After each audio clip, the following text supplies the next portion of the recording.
શરીર શરીરીનું સ્વામી સેવક ભાવનું. સ્વામિનારાયણ અરે સંવત 1876 ફાગણ વદી 9મીને દિવસ સ્વામી શ્રી સહજાનંદજી મહારાજ શ્રી ગરડા મધ્યે દાદા ખાચરના દરબારમાં ઉગમણે દ્વાર ઓરડાની ઓસરીએ ઢોલિયા ઉપર વિરાજમાન હતા અને ધોળો ખેસ પહેર્યો હતો ને કાળા છેડાનો ખેસ ઓઢ્યો હતો ને મસ્તકે હીરકોરનું ધોતિયું બાંધ્યું હતું ને તુલસીની નવી કંઠી કંઠને વિશે પહેરી હતી ને પોતાના મુખારવિંદની આગળ મુનિ તથા દેશ દેશના હરિભક્તની સભા ભરાઈને બેઠી હતી. પછી શ્રીજી મહારાજે મુનિ પ્રત્યે પ્રશ્ન પૂછ્યો, જે પુરુષોત્તમ એવા જે ભગવાન તેનું શરીર આત્મા તથા અક્ષર છે એમ શ્રુતિએ કહ્યું છે, તે આત્મા ને અક્ષર તે તો વિકારે રહિત છે ને તે આત્મા ને અક્ષરને વિશે કાંઈ હે ઉપાધિ નથી. અને જેમ ભગવાન માયા થકી પર છે તેમ આત્મા ને અક્ષર પણ માયા થકી પર છે. એવા જે આત્મા ને અક્ષર તે કેવી રીતે ભગવાનનું શરીર કહેવાય છે? અને જીવનું શરીર તો જીવ થકી અત્યંત વિલક્ષણ છે ને વિકારવાન છે. અને દેહી જે જીવ તે તો નિર્વિકારી છે, માટે દેહ અને દેહીને તો અત્યંત વિલક્ષણપણું છે. તેમ પુરુષોત્તમને અને પુરુષોત્તમના શરીર જે આત્માને અક્ષર તેને વિશે અત્યંત વિલક્ષણપણું જોઈએ, તે કહો કેમ વિલક્ષણપણું છે? પછી સર્વે મુનિએ જેની જેવી બુદ્ધિ તેણે તેવો ઉત્તર કર્યો, પણ યથાર્થ ઉત્તર કોઈથી થયો નહીં. પછી શ્રીજી મહારાજ બોલ્યા, છે લ્યો અમે ઉત્તર કરીએ, જે આત્મા અને અક્ષર એ બેને જે પુરુષોત્તમ ભગવાનનું શરીરપણું તે તો વ્યાપ્યપણું, આધીનપણું અને અસમર્થપણું તેણે કરીને છે. કેવી રીતે? તો ભગવાન જે તે પોતાની અંતર્યામી શક્તિએ કરીને આત્માને અક્ષર તેને વિશે વ્યાપક છે ને એ બેય તો વ્યાપ્ય છે. અને ભગવાન જે તે સ્વતંત્ર છે ને આત્માને અક્ષર તે તો ભગવાનને આધીન છે, પરતંત્ર છે. અને ભગવાન જે તે અતિ સમર્થ છે ને આત્માને અક્ષર તે તો ભગવાનની આગળ અતિ અસમર્થ છે. એવી રીતે ભગવાન જે તે એ બેયના શરીરી છે અને એ બે જે તે ભગવાનનું શરીર છે. અને શરીરી એવા જે પુરુષોત્તમ ભગવાન તે તો સદાય દિવ્ય મૂર્તિમાન છે. અને એવા જે ભગવાન તે જે તે વ્યાપક ને દ્રષ્ટા એવા જે સર્વે આત્મા અને તે આત્માને વ્યાપ્ય ને આત્માને દ્રશ્ય એવા જે દેહ એ સર્વેમાં પોતાની અંતર્યામી શક્તિએ કરીને આત્માપણે રહ્યા છે. અને એવી રીતે સર્વેના આત્મા જે પુરુષોત્તમ ભગવાન તે જ્યારે રૂપવાન એવું જે દ્રશ્ય તેના આત્માપણે કરીને શાસ્ત્રને વિશે કયા હોય, ત્યારે તે પુરુષોત્તમને દ્રશ્ય રૂપે કરીને પ્રતિપાદન કર્યા હોય. અને જ્યારે એ દ્રષ્ટાના આત્માપણે કરીને પ્રતિપાદન કર્યા હોય, ત્યારે એ પુરુષોત્તમને અરૂપપણે કરીને શાસ્ત્રમાં કયા હોય છે. અને વસ્તુતાએ તો રૂપવાન જે દ્રશ્ય અને અરૂપ જે આત્મા એ બે થકી પુરુષોત્તમ ભગવાન ન્યારા છે ને સદા મૂર્તિમાન છે ને પ્રાકૃત આકારે રહિત છે. અને મૂર્તિમાન થકા પણ દ્રષ્ટા ને દ્રશ્ય એ બેયના દ્રષ્ટા છે. અને એ આત્મા ને અક્ષર એ સર્વેના પ્રેરક છે ને સ્વતંત્ર છે ને નિયંતા છે ને સકળ ઐશ્વર્ય સંપન્ન છે. ને પર થકી પર એવું જે અક્ષર તે થકી પણ પર છે. એવા જે પુરુષોત્તમ ભગવાન તે જીવના કલ્યાણને અર્થે કૃપાએ કરીને પૃથ્વીને વિશે મનુષ્ય જેવા જણાય છે. તેને જે આવી રીતે સદા દિવ્ય મૂર્તિમાન જાણીને ઉપાસના ભક્તિ કરે છે, તે તો એ ભગવાનના સાધર્મપણાને પામે છે અને અનંત ઐશ્વર્યને પામે છે. અને બ્રહ્મભાવને પામ્યો જે પોતાનો આત્મા તેણે કરીને પ્રેમે સહિત નિરંતર પરમ આદર થકી પુરુષોત્તમ ભગવાનની સેવાને વિશે વર્તે છે.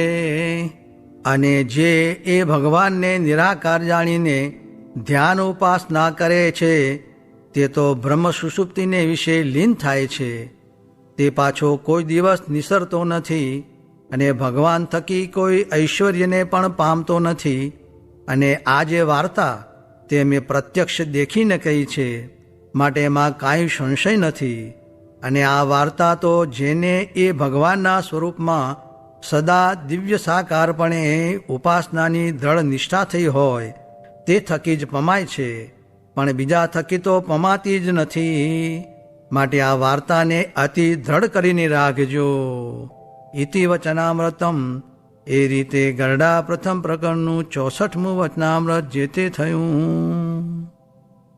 ચિંતામણી કાંઈ રૂપાળી ન હોય તેમ ભગવાનને સાધુ પણ મનુષ્ય જેવા જ હોય, પણ એ દિવ્ય છે ને કલ્યાણકારી છે ને મનુષ્યનું દેહ ચિંતામણી છે.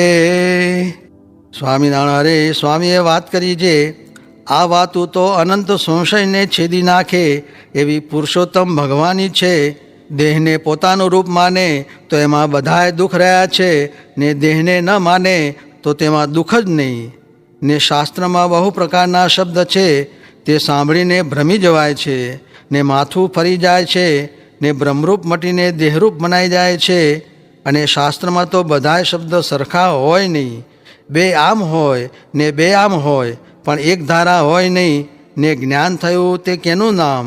જે શાસ્ત્ર સાંભળીને તથા કોઈની વાતે કરીને અંગ ફરી જાય નહીં, તે પાકું જ્ઞાન કહેવાય. સ્વામિનારાયણ સ્વામીએ વાત કરી છે, હરિભક્ત આગળ વાતું કરવાની આજ્ઞા કરી કે વાતું કરજો. તે વાતું તે શું? જે સ્વામિનારાયણ ભગવાન છે, સ્વામિનારાયણ ભગવાન છે એમ વાતું કરજો. સ્વામિનારાયણ સ્વામીએ વાત કરી છે, ભગવાનને જેની કસર ટાળવી હોય તેને આ લોકમાં જન્મ ધરાવીને અજ્ઞાની કરી નાખે, ને તે અતિ દીન થઈ જાય, ને તેને પછી એવું થાય છે મારું કલ્યાણ શી રીતે થશે, એવું કરાવીને કસર ટળાવે. સ્વામિનારાયણ સ્વામીએ વાત કરી છે, જો રુચિ સારી બંધાણી હોય ને વિષયમાં તણાતો હોય, પણ તેમાં રુચિનું બળવાનપણું હોય તો કસર ટળાવે, ને વાસના બળવાન હોય તો વિષય આપે ને અંતે તો મુકાવે. અને મોટા આગળ જે ધર્મમાં શિથિલ હોય તે સર્વે દબાય કે નહીં, તેનો ઉત્તર કર્યો છે, દૈવી હોય તે દબાય અને આસુરી હોય તે ન દબાય. સ્વામિનારાયણ હરે સ્વામીએ વાત કરી છે, એક હરિજને 4-5 વચનામૃત વાંચ્યા. તે વચનામૃતના નામ પ્રથમનું 23 ને મધ્યનું 30 ને 45 ને અમદાવાદનું બીજું ને ત્રીજું. ત્યારે સ્વામી બેઠા થઈને બોલ્યા છે, આ વચનામૃત તો જાણે સાંભળ્યા જ નહોતા. એમ કહીને બોલ્યા છે, ફરીથી વાંચો. ત્યારે ફરીથી વાંચ્યા. ત્યારે સ્વામી બોલ્યા છે, આ વચનામૃત સાંભળતા એમ જણાણું છે, કોટી કલ્પ સુધી એમ કર્યા વિના છૂટકો નથી. તે આપણે તો કર્યા વિના છૂટકો નથી, પણ આચાર્ય હોય કે ભગવાનનો પુત્ર હોય કે ઈશ્વર હોય કે નાના મોટા ભગવાન હોય, પણ એમ કર્યા વિના છૂટકો નથી. કેમ જે એ પણ મહારાજનો મત છે. તે ઉપર મહારાજના કહેલા શ્લોક બોલ્યા છે, નિજાત્માનમ બ્રહ્મરૂપમ દેહત્રય વિલક્ષણમ વિભાવ્ય તેન કર્તવ્યા ભક્તિ કૃષ્ણસ્ય સર્વદા. બ્રહ્મભૂત પ્રસન્નાત્મા ન શોચતી ન કાંક્ષતી સમઃ સર્વેષુ ભૂતેષુ મદભક્તિમ લભતે પરામ. પરિનિષ્ઠિતોપી નિર્ગુણ્યે ઉત્તમ શ્લોક લીલયા ગૃહિત ચેતા રાજર્ષે આખ્યાનમ યદધીતવાન. આત્મારામાશ્ચ મુનયો નિર્ગ્રંથા અપ્યુરુકમે કુર્વંતે હિ કિમ ભક્તિમ ઇત્થમ ભૂતગણો હરિ. એવા ઘણા શ્લોક બોલીને કહ્યું છે, આવો થાય ત્યારે તેના હૃદયમાં ભગવાન નિવાસ કરીને રહે છે. પછી એક હરિજન સામું જોઈને બોલ્યા છે, તમારે મૂર્તિ તો છે, પણ મંદિર વિના પધરાવશો ક્યાં? માટે ભગવાન પધરાવા હોય તો આમાં કયું એવું મંદિર કરવા શીખો તો ભગવાન રહે.